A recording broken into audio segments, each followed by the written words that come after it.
Ford Fiesta 2012 model. Biglang tumirik, di na mapaandar. No crank, no start condition. In-scan, hindi ma-scan. Hinahanap ko ba't di ma-scan. Ngayon ay scan na. The moment of truth. Tingnan natin yung mga pinaggagawa natin dito. Ito na lang yung last sa loob sa scan nya.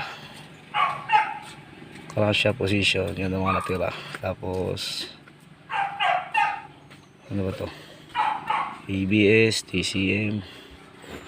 Check natin.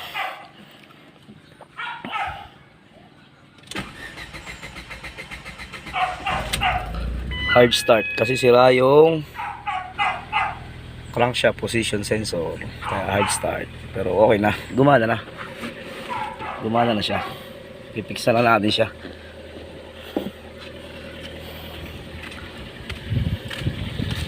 Alright.